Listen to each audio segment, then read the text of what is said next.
Hello les marathoniens de la guitare, j'espère que vous allez bien. Et dans cet épisode, on va un petit peu reprendre la suite de ce qu'on avait évoqué dans l'épisode précédent où je vous parlais de l'histoire dans le Queens et notamment de la notion de sacrifice. Et cette fois-ci, on va parler de est-ce qu'on peut jouer de plusieurs styles de musique différents. Alors pourquoi je connecte ça par rapport à l'épisode précédent, tout simplement parce que dans l'épisode précédent, je vous disais que ce musicien-là ne jouait que du jazz, et il avait fait le choix de ne jouer que du jazz.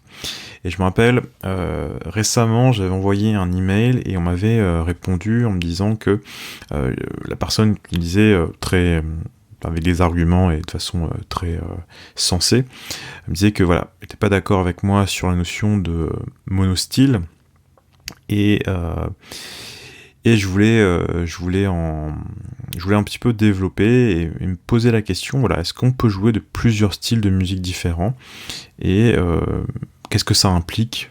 Et je pense que ça peut être intéressant. Et d'ailleurs, ça va me permettre aussi de clarifier mon point de vue, puisque j'étais pas spécialement pour le monostyle, donc on va en parler. Donc ma réponse à ça, est-ce qu'on peut jouer de plusieurs styles de musique différents? Eh bien, j'ai envie de dire oui et non, et ça dépend de ce que vous voulez faire. Donc un peu une non-réponse, mais on va essayer de développer. De toute façon, ce podcast-là, c'est pas simplement vous donner mon point de vue, c'est aussi amener des pistes de réflexion pour vous-même, et à vous-même de trouver vos propres réponses en fonction de votre situation. Donc, pourquoi est-ce que c'est... Déjà, on va commencer par pourquoi est-ce que c'est possible. Alors, je pense que c'est possible de jouer de plusieurs styles, même d'un niveau tout à fait respectable et de façon convaincante. Et d'ailleurs, je pense que ça offre pas mal d'avantages de s'initier comme ça à différents styles. Déjà, ça ouvre à une diversité d'expériences, hein, puisque si vous faites plusieurs styles, généralement, ça va vous amener à peut-être jouer dans différents groupes, donc à expérimenter différentes situations de groupe. Ça peut vous amener aussi, justement, à avoir une certaine richesse dans votre jeu. Et ça, c'est quand même quelque chose qui est important, hein, pour dans ce que vous amenez dans un groupe, être capable d'être versatile, de pouvoir amener à la fois des sons, peut-être un jeu au doigt, des sons Mediator, des sons électriques, des sons acoustiques, l'accompagnement, différents types d'accompagnement, etc., etc. Je pense que c'est quelque chose qui est intéressant. Puis c'est intéressant aussi d'un point de vue jeu, c'est-à-dire que on n'est pas limité en quelque sorte à un seul style. Ça nous permet de renouveler un petit peu notre façon de jouer. Et puis ça stimule aussi l'apprentissage, parce que quand on passe d'un style à l'autre, bien souvent on a cette redécouverte, en fait, cette redécouverte de l'instrument, cette aussi découverte de style, d'artistes, etc., etc. Et ça permet, je pense, de garder une certaine ouverture vers la musique. Donc je pense que c'est très intéressant comme perspective. Et d'ailleurs, c'est pour ça, je pense que beaucoup de gens essayent plusieurs styles. Moi-même, j'ai essayé, entre guillemets, plusieurs styles. Donc moi, j'ai commencé par tout ce qui est pop, rock, etc. lorsque j'étais au lycée. Après, j'ai eu une petite période où j'ai fait de la guitare classique, donc pas très longtemps, mais ça m'a donné quand même... ça m'a appris certaines choses, ça m'a permis d'apprendre aussi un peu à lire la musique, ça m'a permis aussi de voir un peu le jeu au doigt, ça m'a permis aussi de voir ce que c'était une guitare nylon, et ce que ça pouvait apporter, donc voilà. Donc, au niveau du fait de jouer de plusieurs styles, je pense que c'est une très bonne chose pour certaines personnes. Et d'ailleurs, la personne qui m'avait répondu jouait du rock progressif, et forcément quand on fait du rock progressif, qui est un style de musique qui est une sorte de patchwork de différents courants musicaux, c'est d'autant plus intéressant que voilà, quand on écoute aujourd'hui des guitaristes qui se revendiquent du rock ou du métal progressif, eh bien on a des styles totalement différents. Je pense à Tosin Abasi, qui voilà, joue blues, qui joue un peu jazz, qui joue un peu classique, qui essaye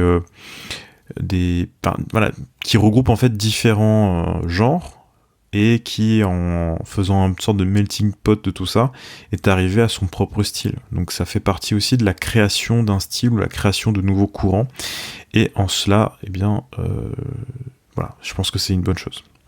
Maintenant, on va voir aussi pourquoi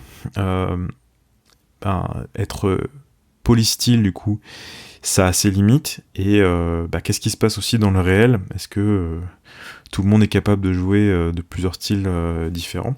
Alors, moi je pense que les deux principaux, enfin je dirais les trois principales choses qui font que jouer de plusieurs styles différents c'est compliqué, et c'est très simple en fait. C'est le temps, l'énergie. Et un troisième aspect qu'on va voir un peu après.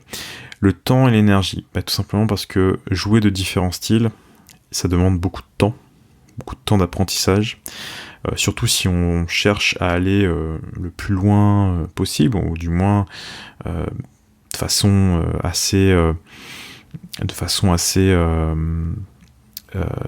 comment dire, avancée dans un certain style.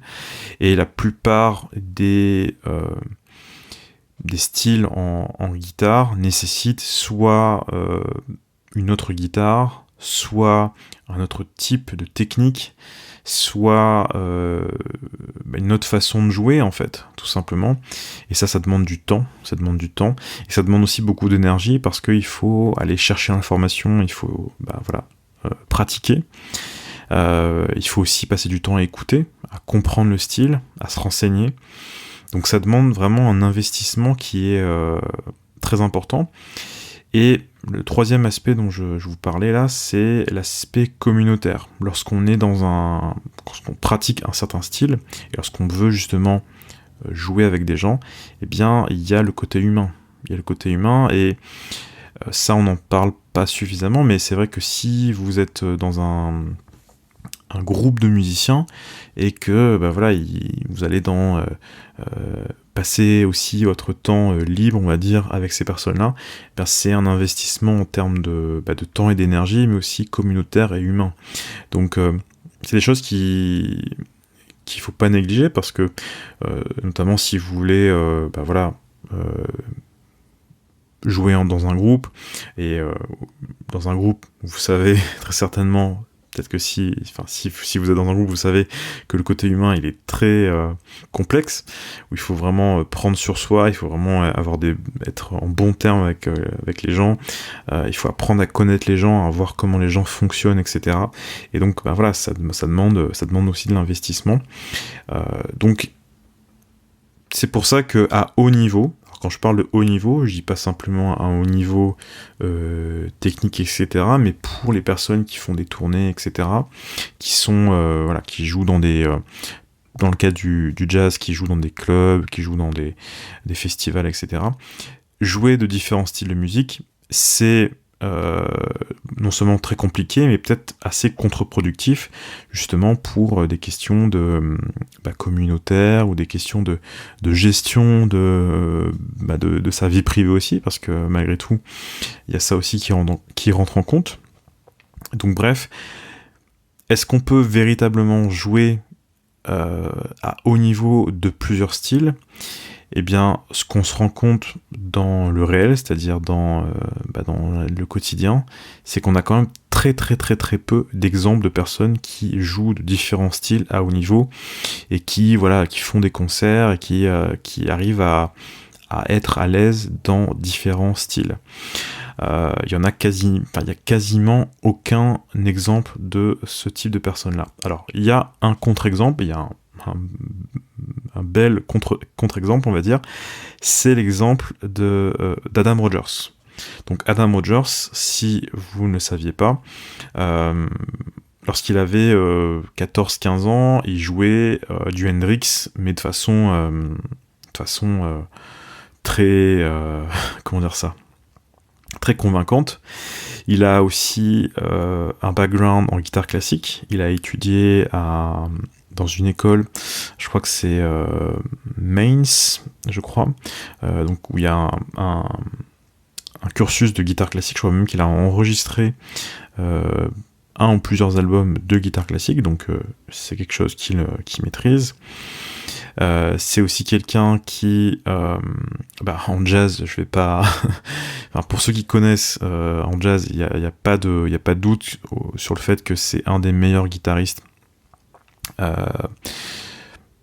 actuels, et actuel depuis ces 20 dernières années, on va dire.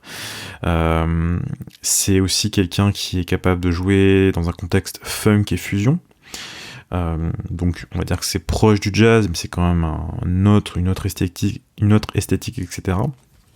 Et puis si vous suivez un petit peu ce qu'il fait aussi sur Instagram, eh bien vous vous rendez compte que il est capable de jouer plein de styles. On a l'impression qu'il joue alors plein de styles un petit peu comme du alors je connais pas vraiment tous ces genres-là, mais par exemple tout ce qui est lié au bluegrass, etc. Alors peut-être pas du bluegrass, mais en tous les cas des genres qui sont peut-être du delta blues, etc. Alors je suis pas spécialiste, mais pour ceux que ça intéresse, regardez son Instagram, il poste parfois des exemples de ce qu'il fait, et c'est assez impressionnant à quel point il est versatile, ce guitariste. Maintenant, une fois que on dit ça, eh bien, ça reste quand même un guitariste de jazz moderne. Alors pourquoi, après vous avoir dit tout ça, je reste sur ma conviction que ça reste un guitariste de jazz moderne? Eh bien, tout simplement parce que la plupart de ses productions, la plupart de ce qu'il a fait, et là où il est véritablement connu, c'est pour le jazz, en fait. Alors, il a fait aussi, par exemple avec son groupe Dice, quelque chose qui est assez funk, hein, avec des éléments qui sont proches de, on va dire, des choses un peu hendrixiennes, mais dans l'esprit, et surtout les musiciens avec qui il joue, eh bien ça reste quand même une espèce d'esthétique. Alors, je vais pas dire jazz, mais quelque chose qui... On a l'impression que c'est un peu des musiciens de jazz qui jouent ce style-là. Donc, c'est peut-être un peu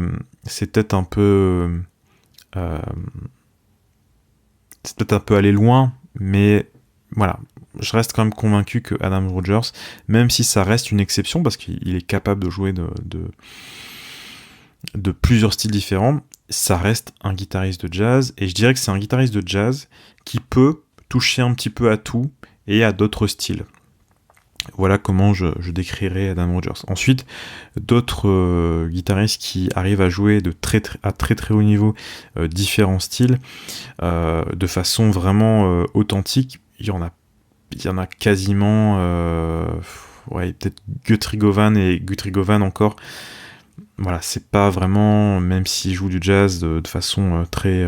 c'est bien, mais c'est pas non plus...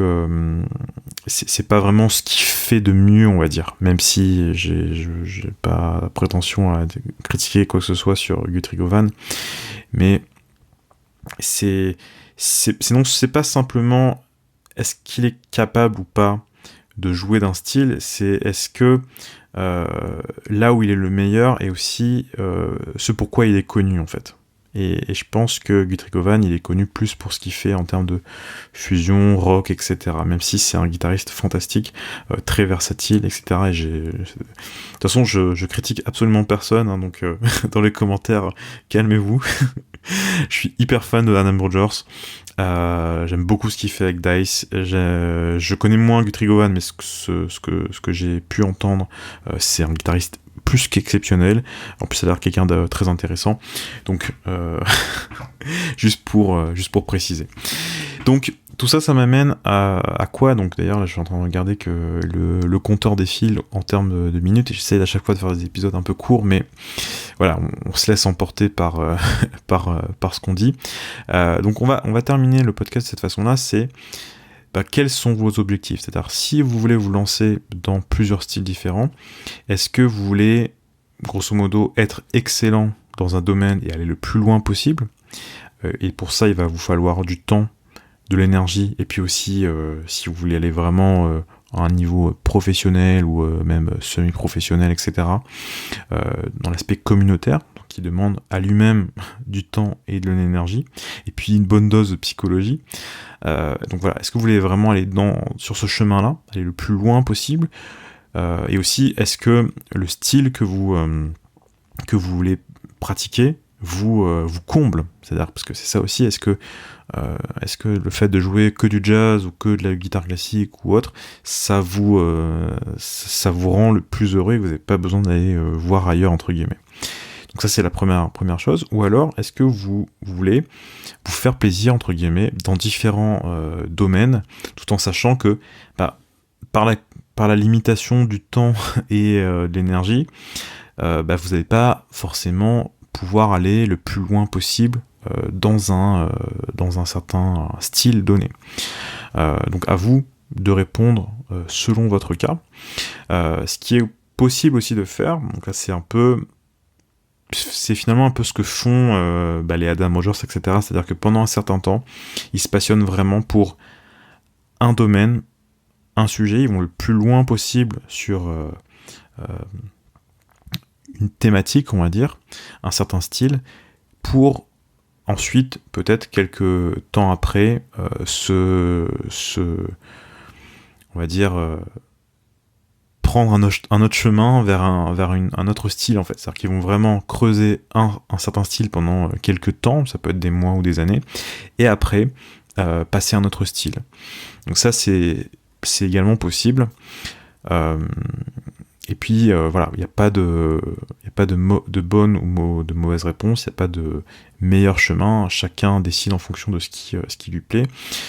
De toute façon, on est dans le cas où on est entre passionnés, c'est-à-dire qu'on parle de sujets qui... on investit du temps dans une passion. Donc ce qui importe aussi, c'est que ça nous plaise et qu'on s'amuse tout simplement. Donc il faut vraiment raisonner en ces termes-là. Donc voilà, j'en ai fini pour cet épisode. Je pense que c'est une réflexion à avoir, hein, si c'est quelque chose une question que vous êtes déjà posée. Et puis n'hésitez pas à me dire dans les commentaires ou envoyez-moi des emails, c'est toujours intéressant de partager sur ce sujet-là voilà, ce que vous pensez de ça. Est-ce que vous jouez de plusieurs styles ? Est-ce que vous pensez que c'est possible ? Est-ce que vous pensez pas que c'est possible ? Voilà, donc dans les commentaires ou d'une autre façon. Je vous remercie d'avoir écouté cet épisode. On se retrouve dans le prochain. À bientôt.